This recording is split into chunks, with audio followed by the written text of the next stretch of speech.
Thank you everyone for joining. We're just waiting for everyone to come in to the webinar and we'll be beginning shortly.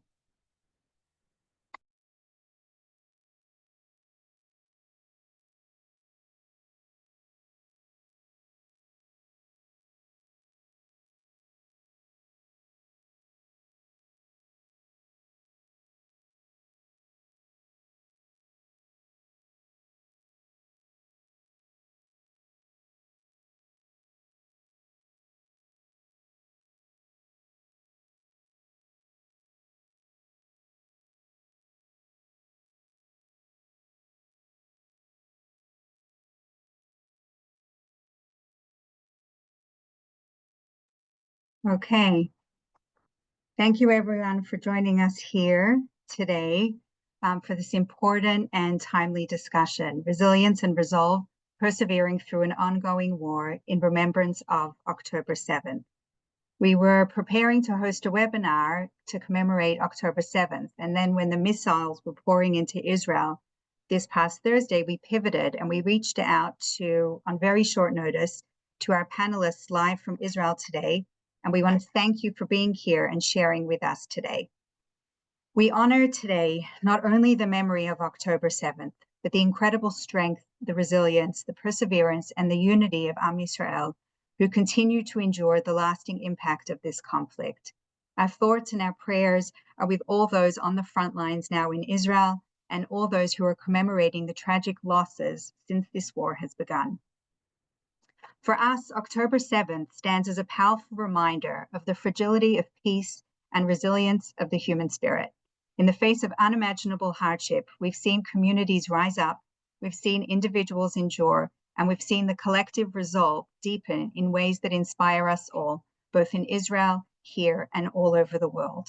War, with all of its suffering and all of its devastation, often reveals something very profound within us, our capacity for resilience.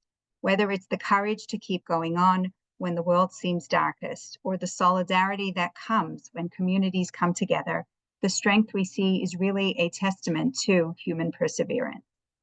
Resilience, from what we know, is not just about surviving hardship. It's about finding ways to move forward and to heal and to rebuild, even in the midst of so much uncertainty.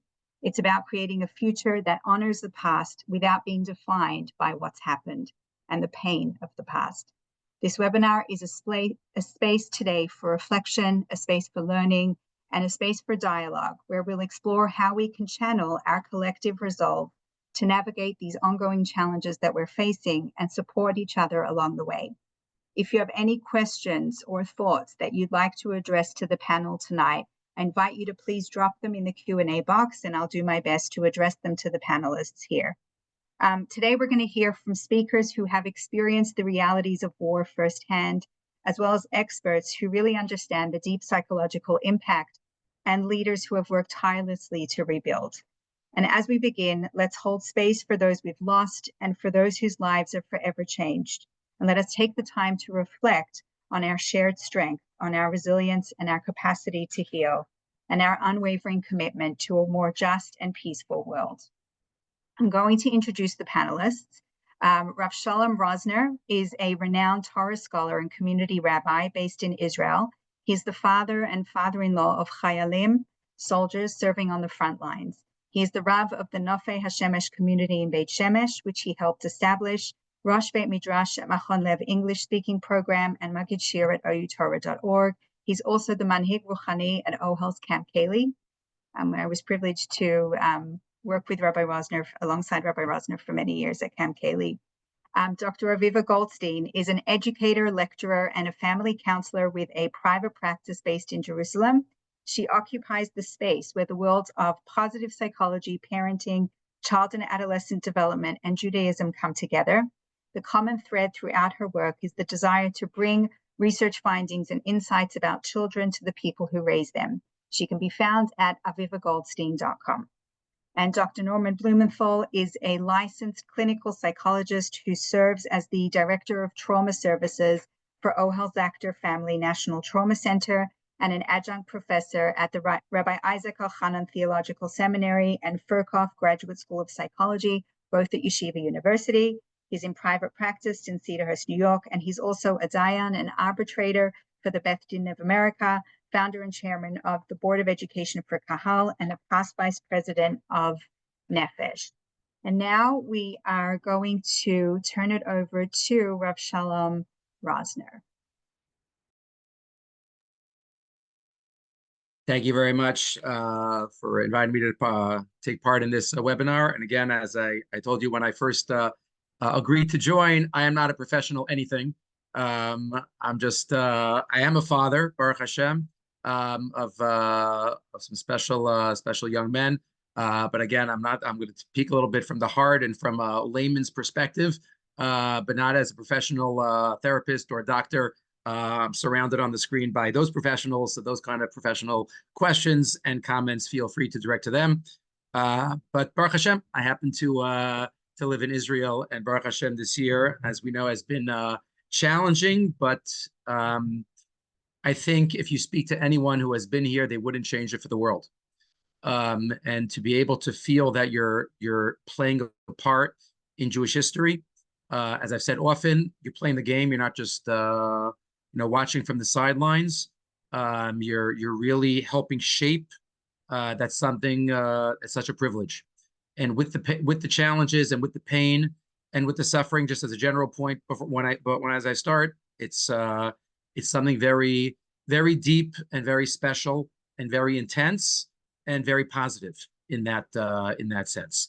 So maybe I just a little bit of my personal year, a little bit, and then maybe we'll talk about 2 or 3 messages that looking back.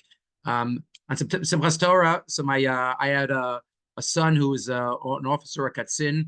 I have 2 sons and a son-in-law. They're all part of the paratroopers, the Sanchanim. So my son was in the army at the time. He was in the army for 4 years. He was a Katzin, an officer. That means he had 30 soldiers under him. And he was home for Simchas Torah. My older son, he's in medical school, and my son-in-law was an Avrech. So my son-in-law was in Kiryat Shmona, my daughter for Yantif. My son was home, the other son, and my other son was in Yerushalayim. So late in the morning, early in the morning, we started hearing the booms and the sirens. And during Hakafas, we were back and forth. So after Shacharis, my son, realized that he should check his phone.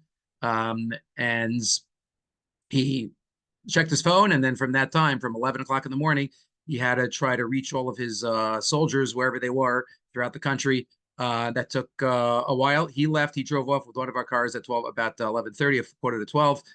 We didn't know where the car was going to be. And he said, "I'll send us a message somehow." We happened to not see those car keys again. We saw the car. We didn't see the car keys again for about 7 months. They were in a bag somewhere. Our other son, about a half an hour later, showed up from Yerushalayim, and he got his stuff ready. And he heard he's in the same gedud, the same larger unit as our son-in-law, who was in Kiryat Shmona, and he heard that he's on his way down to go pick up his gear from Gush, and they were all heading south. They were in Kfar Aza by 2 p.m. On Simchas Torah. We're not going to get into their story, but it was to have them go, and as I said often at some of our Arvei Chizuk, you saw in their eyes that they knew exactly what had to be done. You saw the focus, you saw the feeling of achrayus, of this is what I've trained for, this is what Hashem wants me to be doing. L'kach nivresi. This is what I need to do for Am Yisrael right now. So as anxious and as I didn't grow up with it, I grew up in New York. My wife grew up in Brooklyn. We didn't grow up with it, but we were left behind as they drove away. But they were carrying the world on their shoulders, and they knew exactly. They were not scared. They were not anxious. They said, "This is what I need to do. I need to get my stuff ready, and I need to go." And so that was that was Simchas Torah. The next week or so, they didn't. They were on base. We didn't see them. But about 2 weeks later, about 2 weeks after the original Kisan to Aza, they went in. So we had for about 2 months, straight. We had the 3 of them in Aza. The ones who are the older ones, the Miluim, they had a little more communication. My son Avraham, who was in the army, he was in for 76 days from when he went in. More than 2 months straight. during the ceasefire. During that, we had zero, except for one. My wife got one phone call for about 30 seconds. I didn't speak to him for 76 days. I always told my wife, no news is good news, because Rahman al-Islam, we obviously heard one of his soldiers. We knew there was stuff going on. Benjamin Early was one of his soldiers, and there were other friends of his. But this is what we went through. Yes, there was anxiety, but there was a deep sense of shlichus, a deep sense of, this is what we're doing for Am Yisrael, and it's a sense of connection to the nation and connection to the land, which was ran very deep. Again, if you grow up here, you have it. I don't have it as strong as they do. Halavai, I learned from them. Maybe just one other. Again, they were in until about February or so, in and out. My the son and son-in-law were in until February. Then they went back in May for another 2 months to up north to Metula. So it's been a year with in and out, and a lot of tefillas and a lot of obviously of thoughts and what we're thinking about, the important things in life. There's one story, and then maybe I'll get to the messages. So my son, this Avraham, my son, who was actually, he had been going out with somebody right beforehand when he got out, trying to date when you're in Aza and you're out, and it's just like, and we got close with his girl that he was going out with a little bit, but we got so close to her, like during this thing, like, did you hear from him? Did you hear from him? Did you hear any news? And like we made soup for her, and like it's amazing that we got so close to her, even though he wasn't so close to her yet. But anyway, Baruch Hashem, they got married in June, and Baruch Hashem. But anyway, so we had no communication with him for a few months. I hardly left the country, and Parshas Vayigash, I was going to be scholar in residence. I go here and there, but I was going to go for 48 hours. I was going to West Hempstead, and I told my wife like weeks before. I said, I bet he's going to get out that Shabbos. I said, Dafka, Wednesday night, that before that Shabbos, we wake up and we see on the news story, Me'av Echad, that's 101, that's his unit, is getting out after more than 2 months, fighting. So, oh my gosh, I'm supposed to fly that night. And all of a sudden, I'm sitting in the base medrash at 10:30 in the morning. I get an unknown number phone call, and I say hello, Abba. I'm like, Avra. I spoke to him. It was a Meragesh moment. I went out. I said, I'm flying tonight. I didn't want to cancel. I was being Marbitz Torah if I was able to see him. He was going back Motzi Shabbos. So if I didn't see him, I said, Avram, is there any way? They weren't letting him out for another 24 hours because they didn't shower in 76 days. And they needed to shower and give them a little food and make them a little presentable, at least physically. So he asked his higher up, and so he said I was able to come down to see him at the base. So I drove down to the south. I sat with him in the parking lot for an hour. And just talked. Why do I remember his Parshas Vayigash? Because Parshas Vayigash is the Shabbos that Yaakov and Yosef saw each other after 22 years. And on the way down, it hit me that, there's a Rashi. The Rashi says that Yosef cried on Yaakov's neck. And it says that Yaakov didn't cry on Yosef's neck. Why? Because he was busy saying Kriya Shema. And there's all these divrei Torah about why was he saying Kriya Shema and not him. Yosef was Yaakov was keeping up an aim, and driving down there, it hit me as I started crying on the way down that there's no stira between saying Kriya Shema and giving a hug to your child after months of not knowing. The Hakaras HaTov and the feelings of overriding feelings for HaKadosh Baruch Hu and for your son and the love in both directions, there's no stira. They fit together. So that was that experience in December. And then throughout the war, Baruch Hashem, it was very intense. My son was in that son also was in Aza until 4 days before his wedding. He got out, and then just to have the wedding there and to have the whole family there was really a very very emotional. Obviously, wasn't there's no simcha that's complete these days besides the Beis Hamikdash, but he lost some friends, lost we have people from our shul. But this is some of the experience that we had. 3 ideas just to take with us looking back. And again, these were messages during the time that I share with my shul, and we could take it with us. There is a thought It's not exactly a parallel thought, but it gets the message across. Adam Arishon, we remember back, Sefer Bereshis, all the chait of Adam and Chava, so punishments are meted out. Adam gets a punishment, and Isha gets a punishment, and the snake gets a punishment. And after the dust settles, what happens? Hashem leaves. Adam turns to Isha and says, what would we expect him to say to his wife who did the greatest spousal violation in the history of the world? She brought death to the world. What would we expect Adam to say? What would Adam to say? What does he say? I'm going to call you Chava. Adam is able to put the pain and the suffering in perspective and realize we have a civilization to build. You are the mother of mankind, and we need to move on, and we need to do this together. There's a lot more to that thought, but that's part of what Adam was able to do. And part of what we have to do, especially those living in Israel, but even those Jews throughout the world, we have to recognize the historical time period that we are living in. You could have years and decades that go by, then not much happens in the world, but especially in the Jewish world. We are living on hyperspeed history right now.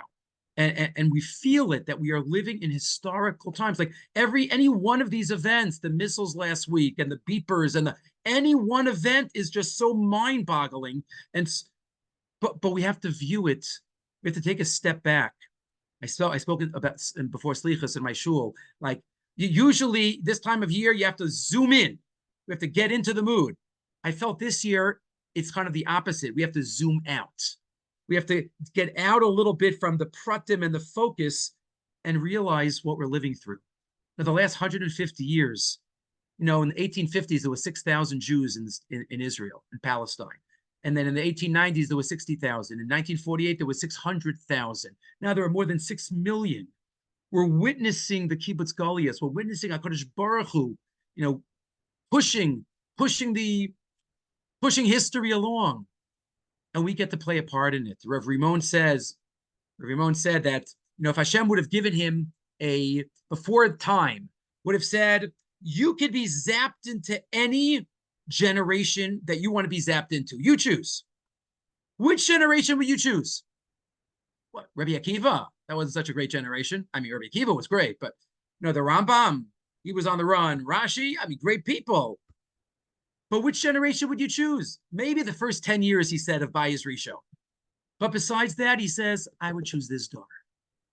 This door where we are partnering with HaKadosh Baruch Hu in bringing the Geula, where we are fighting HaKadosh Baruch Hu's fight in Hashem's land, which we haven't had this in 2,000 years. Since Malchus Beis David, we have to recognize through the pain and the suffering, we have to recognize as an Am what we are zoche to be, the generation that we get to live in. Number one. Number two, just two other quick points. Number two, we have to recognize that redemption doesn't happen slowly and Jewish history doesn't happen slowly. Right? Moshe Rabbeinu at the snare, remember the burning bush, Hashem wants him to go to Mitzrayim. And Moshe comes up with every excuse in the book.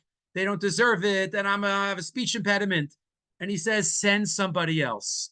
Shlach no b'yad tishlach. Send somebody else. Who's Moshe referring to? Rashi quotes two opinions. Maybe my older brother, right? You've been talking to him since before I was born. Maybe Yoshua ben Nun, he's going to finish the job. But the Pirkei Belazar, a Medrash, quotes another opinion. Send Eliyahu HaNavi. Why go through all the steps of history? Just skip to the end. Just send Eliyahu HaNavi. And Hashem says, that's not the way I see it. History takes time. Sometimes it's going to be sped up a little bit as we feel, but it takes time. And that was the answer to Moshe Rabbeinu, and that's what we recognize. We just have to hold on for the ride. We have to recognize that HaKadosh Baruch Hu is marching history towards his ultimate destiny. Number two. And number three, third and final point, and also related to the Yom HaNoraim that we find ourselves in.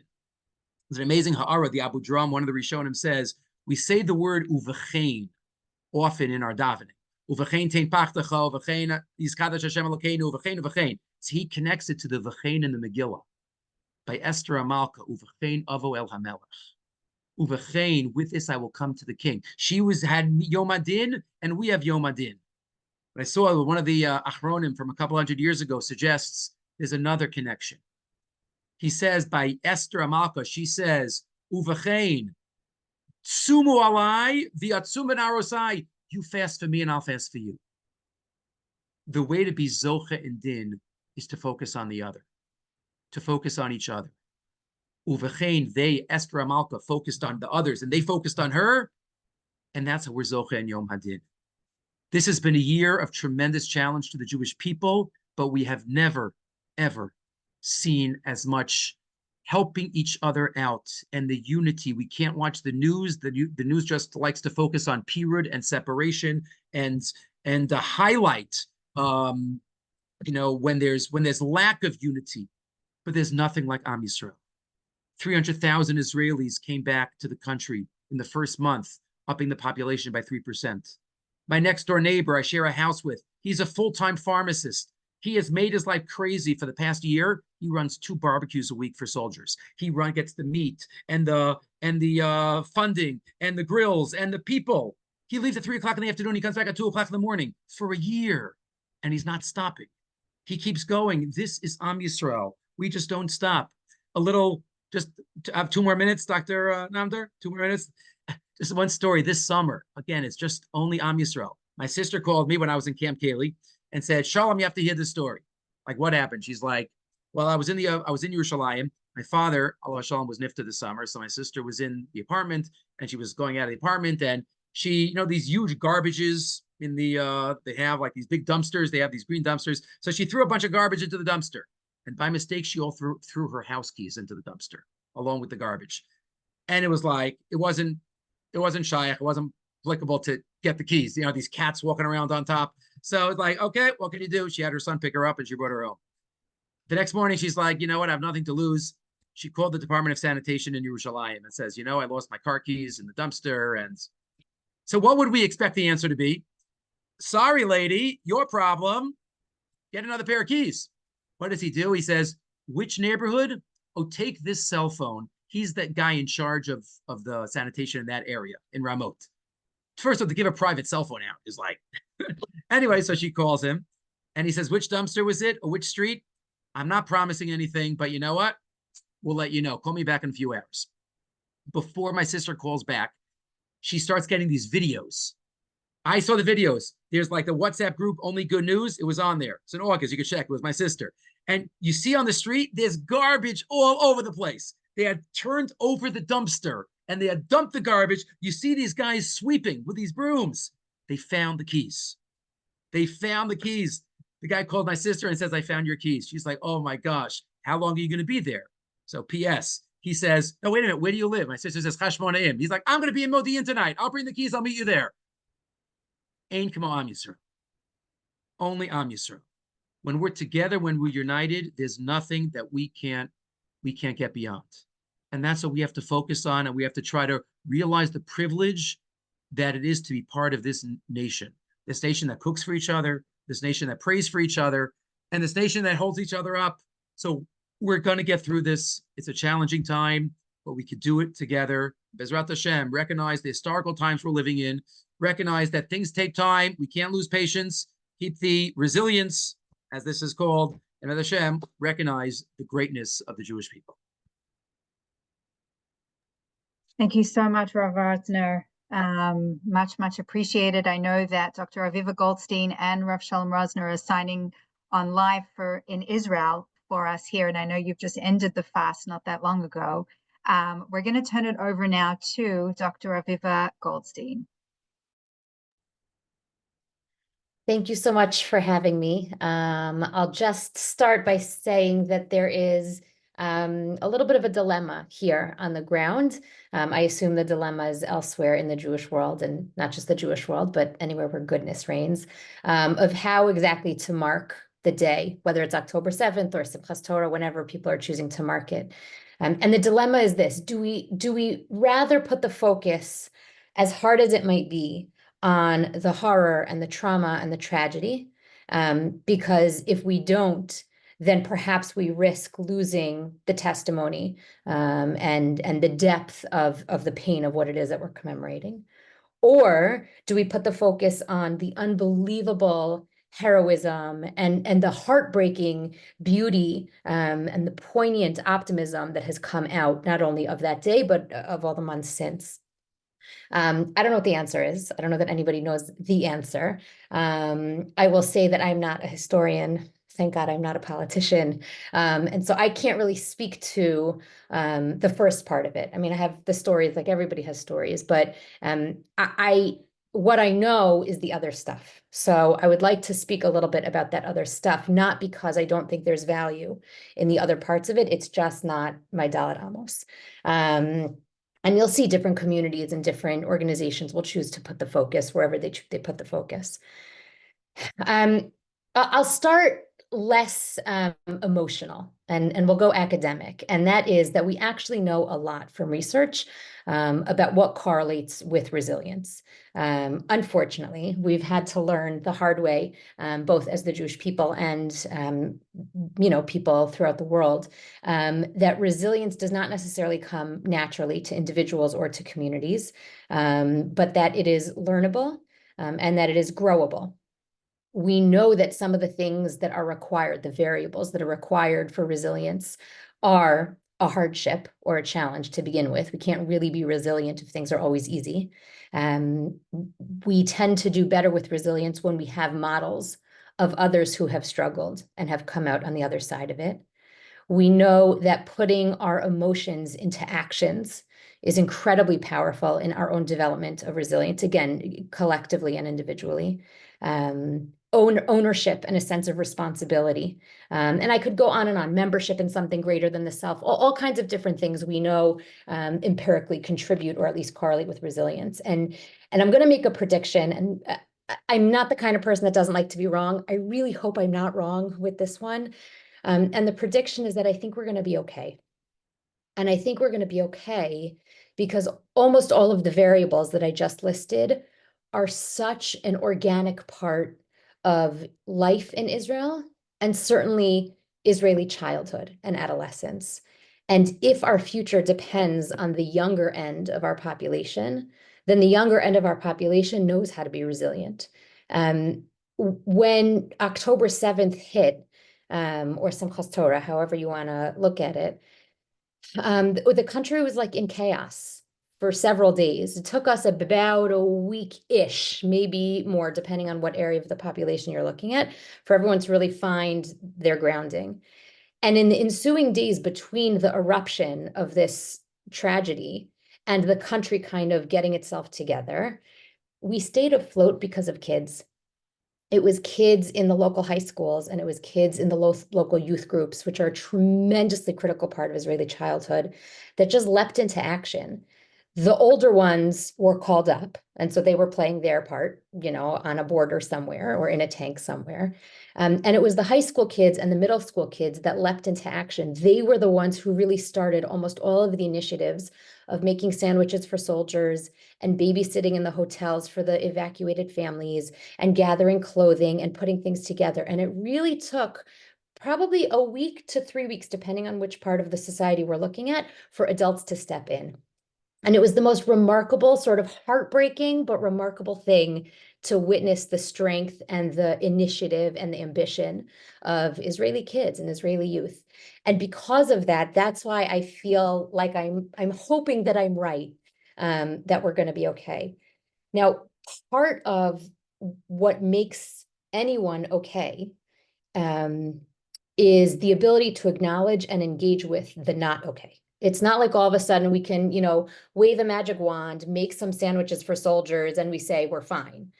And I think part of the dilemma that I referred to earlier is part of that. How can we engage in the awful, awful, awful parts of all of this, in the raw sadness and the pain and the loss and the grief, so that we can get to the other side of it and feel like we're going to be okay, not unscathed, not unscarred, but okay.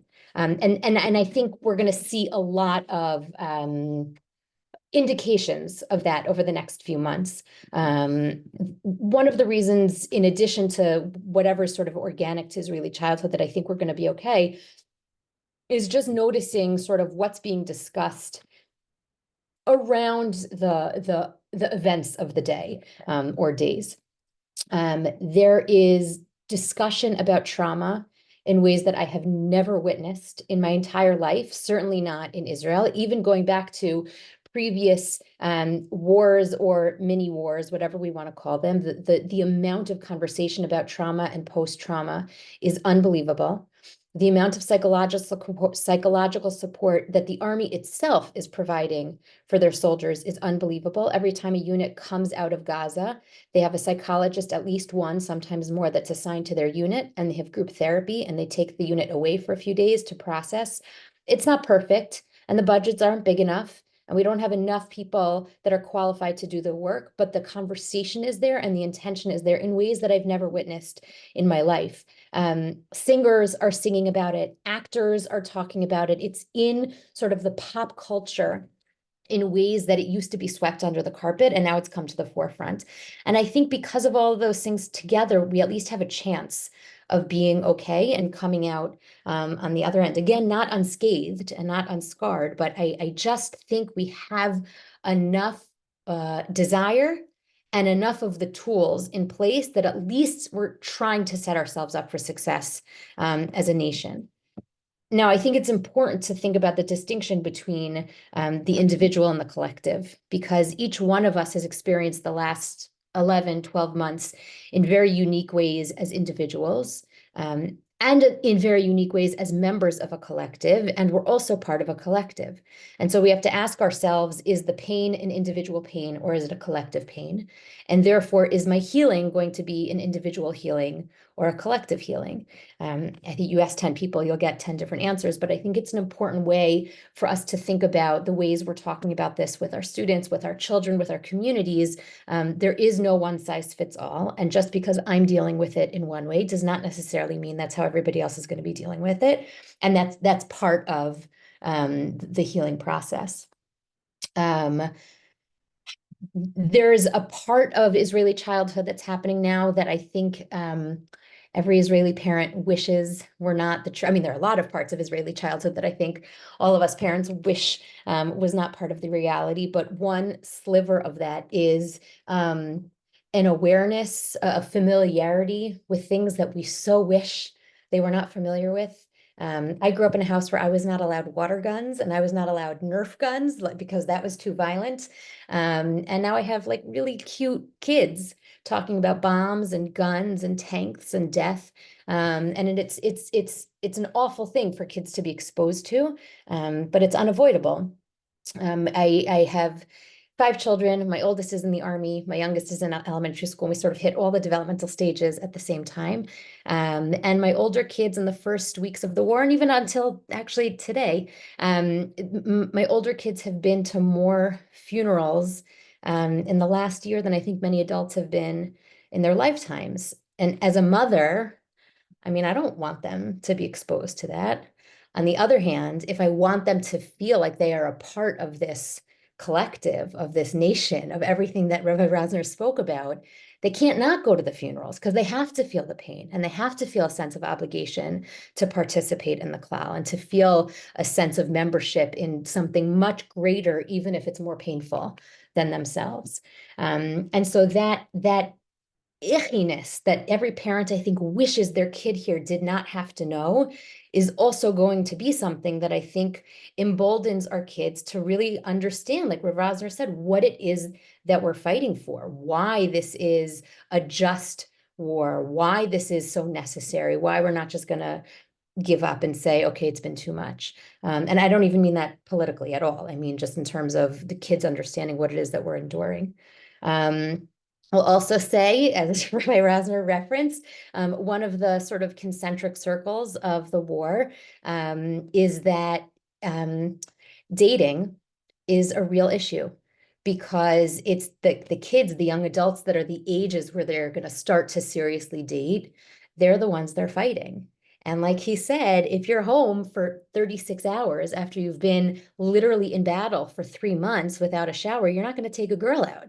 And if you do, when's the next time you're going to see her? You can't exactly call her the next day, right? And so it's just, there are a million of examples like that of sort of the concentric circles of, the impact of this war on daily life here. But that's just one example. I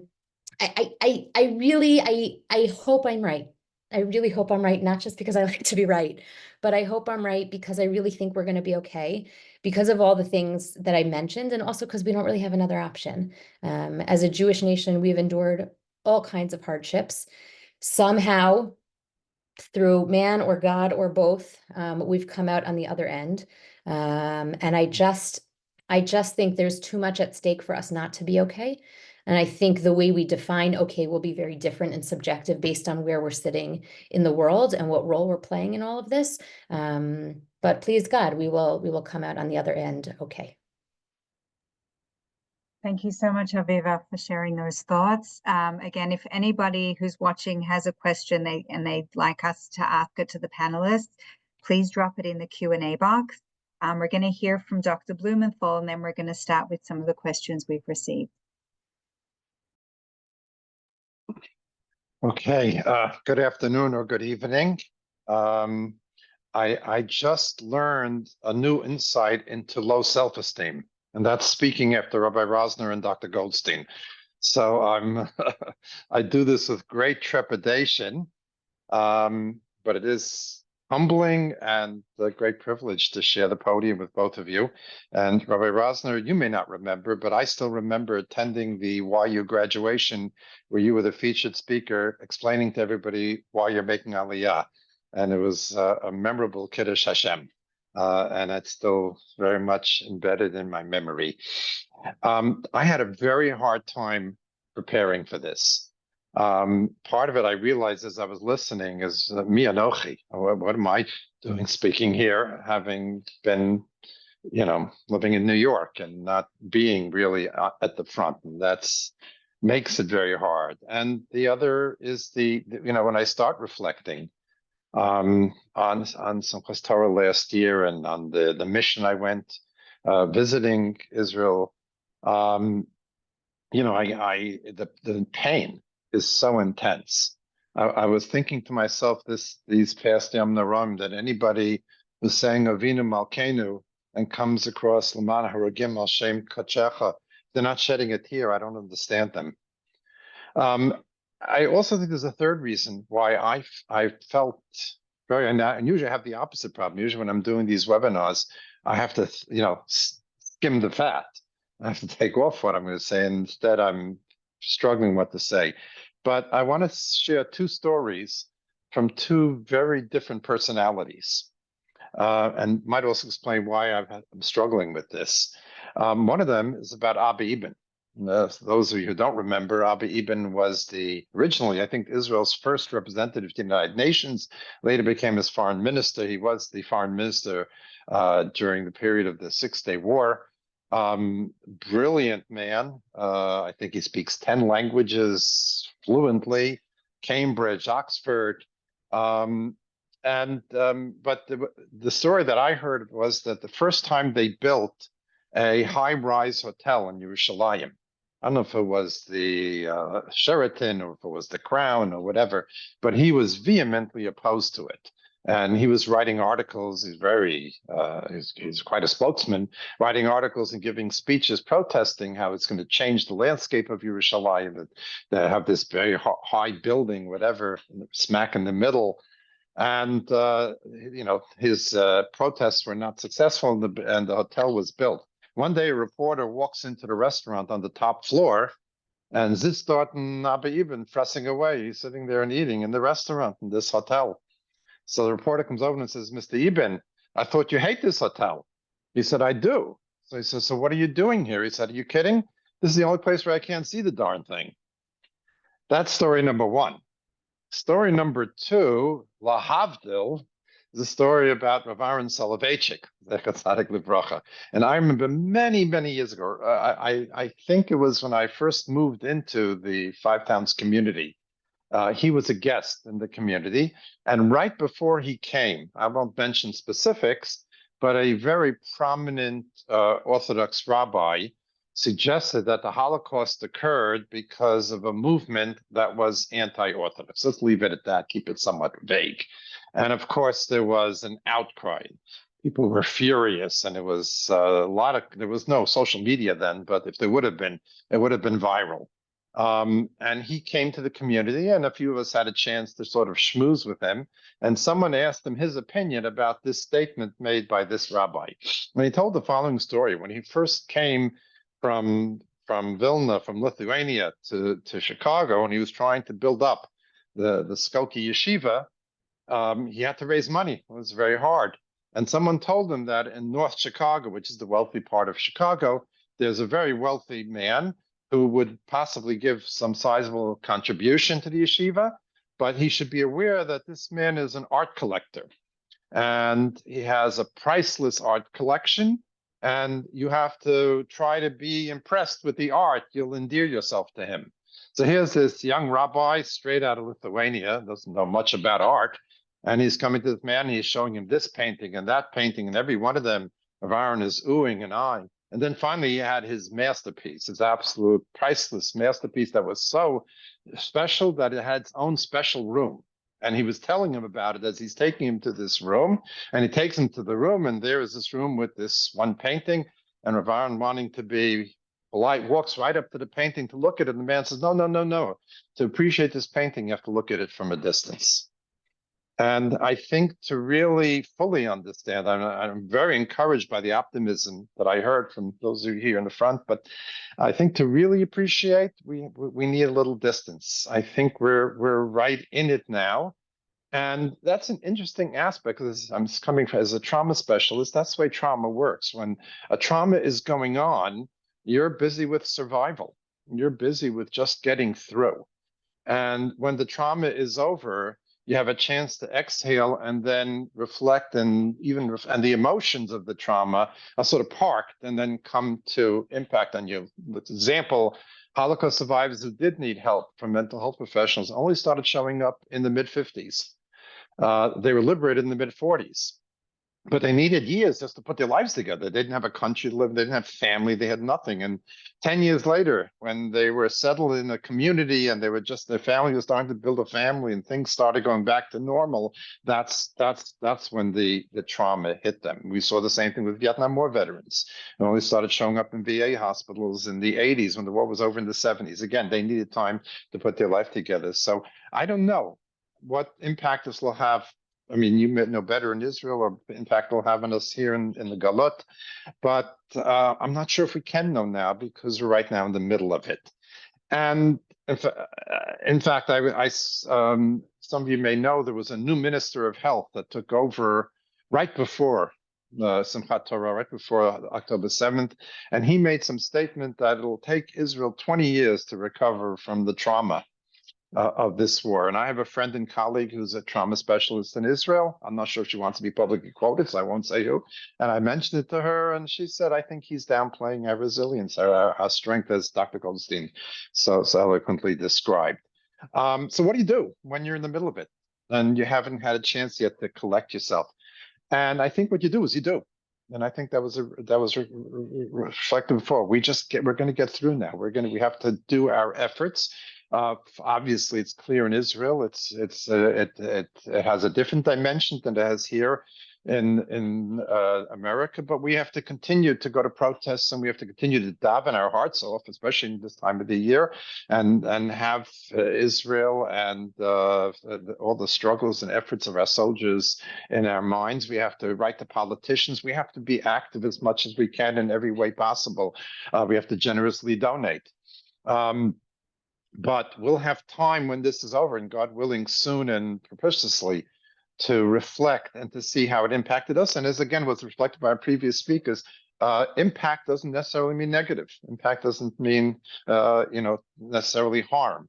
Actually, when you were speaking, Dr. Goldstein, I was thinking of a line I use very often in my work when I'm dealing with people who've been traumatized or terrible losses, especially when people worry about their children. And I tell them there's a difference between being affected and damaged. You can be profoundly affected, let's say, by lo aleinu, a death of a young parent, but that doesn't mean you're damaged. In fact, sometimes you're emboldened. People ask me how I can do this kind of work, dealing with trauma and death all the time. And one of the answers I give them is I don't just see trauma and death. I see strength, I see love, I see unity, and I think that's what's happening here. So what we're going to look like when we come out of this is unclear. Since I was asked to represent sort of maybe the impact here in America, I want to focus perhaps on one impact. I know there are many, but I think it intrigues me. Maybe intrigues me. I am myself a YU graduate, as Rabbi Rosner is, and all my children went to YU. Not only that, but my father was a Yekka and went to the Reale Schule in Frankfurt, where Torah Derech Eretz was which is a little different, but a similar idea, the idea of this integration of secular society in America. But certainly in my years in YU in the 70s, when Norman Lamb took over as president, Torah Mada wasn't just an accommodation. You were a better Torah scholar when you knew secular knowledge, and you were a better doctor when you had Torah knowledge. There was what we called synthesis. I remember once one of my children came home and told some confabulated story about Hanukkah and the three little pigs, about someone said, bow down to my idols, I'll help and puff and blow your house down. And I said, oh, synthesis, secular education, Jewish education, you put it together. It's a very interesting thing. I have the schus of teaching in the Smicha program, or Rosner predates me. That's probably why he's so successful. But I teach pastoral psychology, a number of other courses to the Smicha students. And today, when we bring up Torah Mada, they very politely listen, and that's okay. There isn't that same connection, because what's going on in the college campuses? What is Harvard and Brown and Penn? What are they teaching? What are they promoting? What are they purposely ignoring? I know my mother's survivor went through 7 concentration camps. She said one of the worst parts was when she was in the death marches. She was sent to Hamburg and Altoona to clean up the rubble from the Allied bombings, and they had to walk right through the main city. And everybody would sort of look at them and then quickly look away. That's what we're seeing today in the college campus. And when we talk Torah Mada, that's not bridgeable anymore. And I see the young people with the question. I'm wondering how ghettoized we're going to become. And are we going to really, again, the young men there all have secular education, and they're certainly interested in the psychological studies that I teach them. But that sense of this is what we stand for, this kind of integration, are we going to get ghettoized in general? How safe and secure are we going to be milling in the world around us, as there's so much lying and so much anti-Semitism? So I wonder about that when I try to project and see what we will look like here in America. Hopefully we'll make Aliyah, and many are. Aliyah is it's incredible. But for those of us who may not or can't, what it's going to look like for us. I share the optimism that was mentioned. You know, we often reference in the work that we do the research coming out of Emory on ancestry, and the research that finds that people who talk about what they come from, and particularly if they talk about the struggles and the triumphs, what they call the oscillating narrative, have more resilience. Nobody's narrative oscillated more than the Jewish people. And we've survived so much, and I'm sure we'll come out all the better as a result of this. Just in conclusion, I'll share something that my mother used to tell us.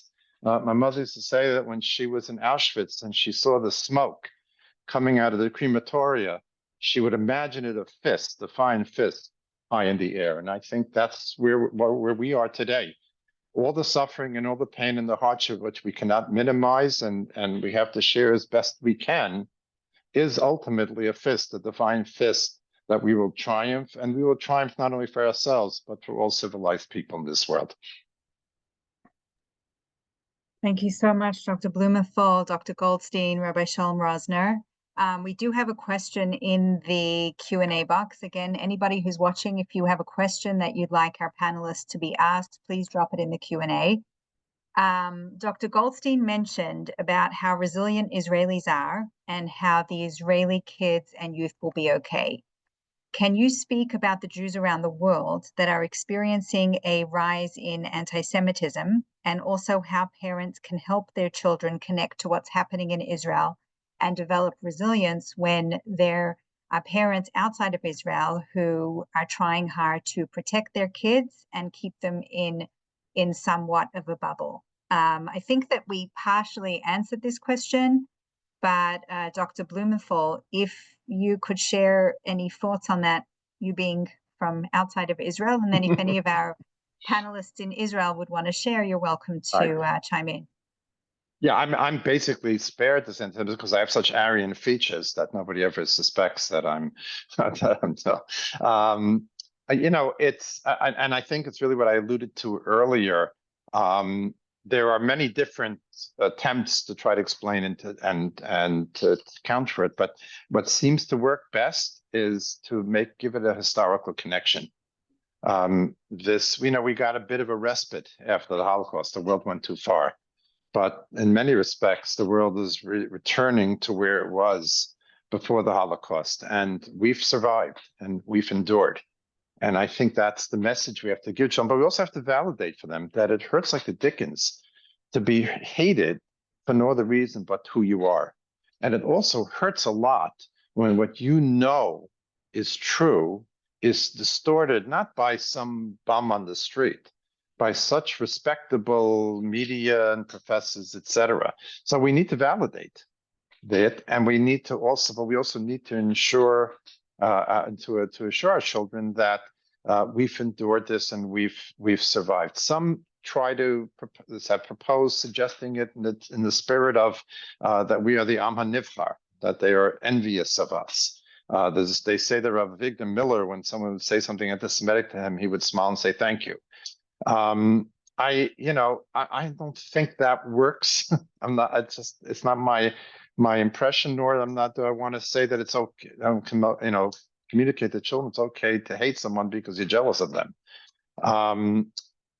But as I said, I think it's validating. I think and also placing it in the broader historical context.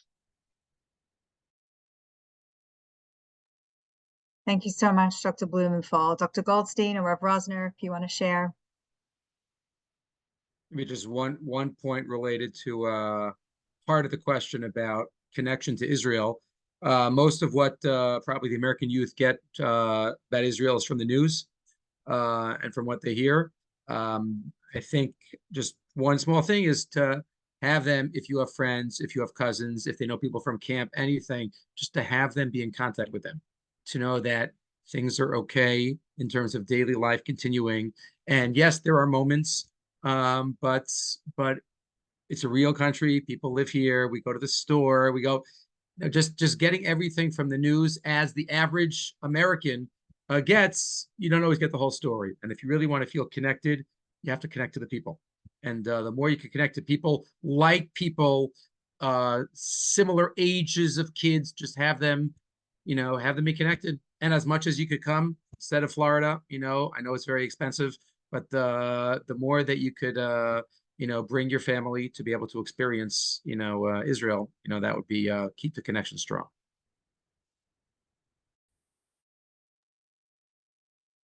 I just have 3 really little things to share. I hope these are helpful. Number one, I'm not getting into a conversation about our children and social media. But if your children are on social media, I would take a look at what accounts they're following. If they're following accounts that spread really scary stuff, I would maybe encourage them to unfollow. And there are some really, really powerfully uplifting social media accounts that really share a lot of the beauty. And so that might be a positive way of using social media if they're already on it. That's number one. Number two, what we know, unfortunately, from a lot of other very uncomfortable topics, especially within the Jewish community, is that it tends to not help protect our kids when we hide the truth. We have to know developmentally what's appropriate and within our families, which child needs to hear what message. But to just pretend like the anti-Semitism in America or anywhere in the world doesn't exist, I think doesn't help our kids. You have to figure out, obviously, what would work for your specific children. And the third thing I'll share, I don't often talk about my own children publicly, but I'll just share because it's sweet and I think touching and has stuck with me all this time. Since the beginning, we've been very, very involved in a lot of the Miluim families in our neighborhood, doing all kinds of different things. And so my kids have had a lot of exposure. A lot of our friends' kids have been called up. And one day, one of my younger ones calls to me from the back of the car. We're driving somewhere, and she said, "Mommy, does bravery mean that you're not scared? How are the Chayalim so brave? Aren't they scared?"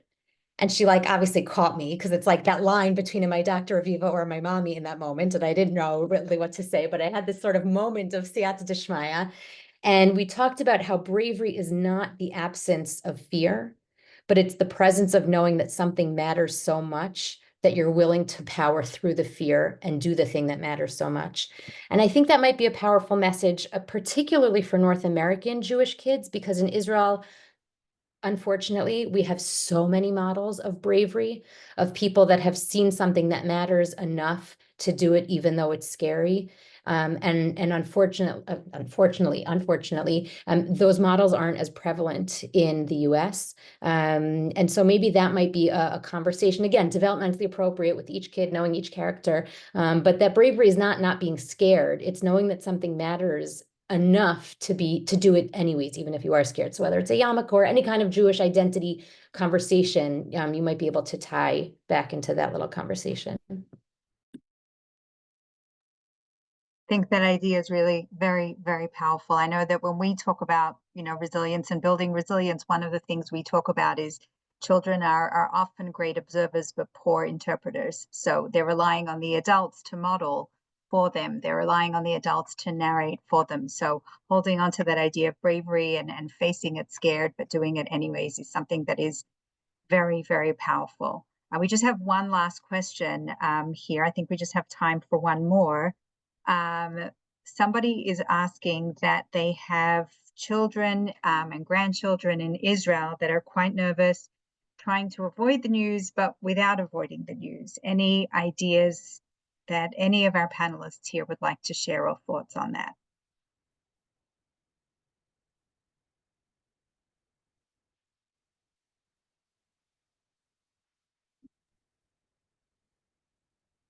And I think one has to, yeah, Dr. Blumenthal, please. I think often not knowing is obviously, the Gemara says, "Ein simcha kataras asfekos." When you know something, whatever it is, when you get a diagnosis, that's even better than not knowing. But one has to try to figure out the emotions, right? I was asked could somebody could somebody call from Israel to America to say that whether they're called up or saved, like what kind of tzorech is that? Is that it's tzorech to be machal Shabbos for? So again, if there's something, if the doctor figures out that it's something, yes, that's pikuach nefesh, then obviously. But most of the time, we just want to know, and so I think we have to just figure out ourselves how to deal with the anxiety. Again, obviously, the news will always report it in the most extreme ways, but to recognize that if there's no news is good news, as I said before, and if I don't know something, so then that's I have to thank Hashem every minute that I don't have to hear any hutar l'pirsum. Bezrat Hashem, we have to try to focus on that. We were discussing this last October with the smicha students at YU, together with Rabbi Rosner's soon-to-be neighbor, Rabbi Rothwax, and the guys were saying, like, on the one hand, the news is so distressing, on the other hand, the news arouses, prompts them to daven and to work on behalf of Israel. So he cited, I think very skillfully, the Gemara in the Durham. Rabbi Rosner can cite the exact daf probably from somewhere in Nun something, I believe, when it talks about Nun Beis, I think, where it talks about the ideal time to visit someone who's sick. And the Gemara says that it should be the middle 3 hours of the day, because the first 3 hours, the person just had a good night's sleep, they look too good, and you're not going to be prompted to daven for them. The last 3 hours, they look so sick, you're going to give up, you're going to v'yesh, and you're not going to daven for them. So the middle 3 hours is the time when they look sick enough that you'll want to daven for them, but not so sick that you'll give up. And that's what I think is I feel that's a very good template for exposure to the news. We need to be exposed enough so that we will continue to daven and work and put in our efforts for Israel, for Jewry at large. We can't watch so much that we just throw in the towel or so little that we're only going to be busy with our favorite sports team and not think about anything else.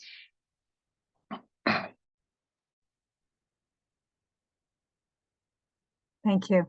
That was very, very helpful. Okay, I want to thank everybody for joining us today for this webinar. For everybody here in New York who's still fasting, may it be an easy fast, and may we be reunited with all those that we have lost sooner than we know, and may we see true peace and salvation in Israel and return of the hostages as soon as possible. Thank you, everybody, for joining.